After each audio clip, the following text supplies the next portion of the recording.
Des manifestations un peu partout en France pour dénoncer la politique de sécurité du gouvernement. À Paris, plusieurs dizaines de milliers de personnes sont descendues dans la rue à l'appel des associations et partis de gauche. Vous n'acceptez pas certainement que chez vous on vienne s'installer sans que vous soyez d'accord, sans que vous ayez donné votre avis. Ben, c'est la même chose. Je ne demande pas l'expulsion de tous les Roms si jamais c'est un Rom qui... si jamais ils viennent s'installer chez vous, on en reparlera. On verra si vous ne m'appelez pas. J'ai voté Sarkozy, je revoterai Sarkozy. Je suis de droite, mais ça ne m'empêche pas d'être comme Clémenceau, de regarder de mon plafond les gens valables et les gens pas valables. Monsieur Besson n'est pas valable. J'ose un pronostic devant vous, s'il se représente, il sera réélu.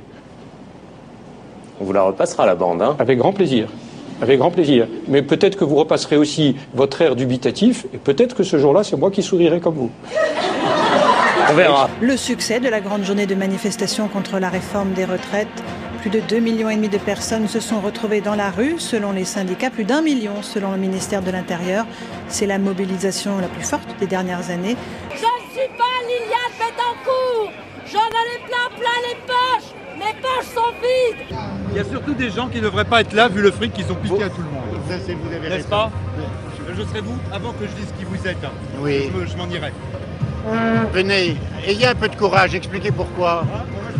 Les crapules, j'aime pas ça. Et notamment les crapules qui piquent le fric des travailleurs. Vous ne voulez pas répondre sur l'affaire Bettencourt. Et vous avez vu, moi je ne suis pas venu, Madame Ferrari, ici, pour commenter cette campagne dont je fais aujourd'hui les frais. Bien sûr que si, c'est une campagne, et bien sûr que si. Moi j'ai jamais menti sur rien, je vous l'ai déjà dit. Même sur la lettre que vous avez envoyée à Nicolas Sarkozy. Je n'ai jamais menti sur rien, Madame Ferrari, et je vous le redis les yeux dans les yeux, puisque c'est ce que vous me demandez. À partir du moment où le gouvernement décide que celui qui s'exprime sur les retraites, c'est plus Monsieur Woerth, je suis désolé. Moi, je veux dialoguer avec celui qui a le pouvoir de s'exprimer sur ce sujet. Que répondez-vous à Bernard Thibault qui a refusé de dialoguer avec vous ce soir à notre invitation?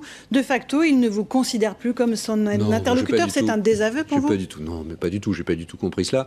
Et puis, vous savez, moi, je suis d'accord avec Bernard. Là, en tout cas, hein. Je suis d'accord avec Bernard Thibault pour considérer qu'il faut surtout parler des retraites parce que c'est ça qui intéresse les Français. Depuis 1993, la gauche n'a jamais tenu un seul des engagements qu'elle a pris en matière de retraite. Quand la population est dans la rue, quand il y a plus de 2 millions de personnes et beaucoup de gens qui les soutiennent, eh bien, on doit écouter, on doit entendre. Et je crois que le gouvernement doit reprendre à zéro cette réforme qui est à la fois injuste et inefficace. Le président Nicolas Sarkozy lâche du lest sur la réforme des retraites. Nicolas Sarkozy lâche du lest sur la réforme des retraites. Nicolas Sarkozy lâche un peu de lest sur les retraites. Pénibilité, carrière longue, 1 milliard d'euros selon le gouvernement.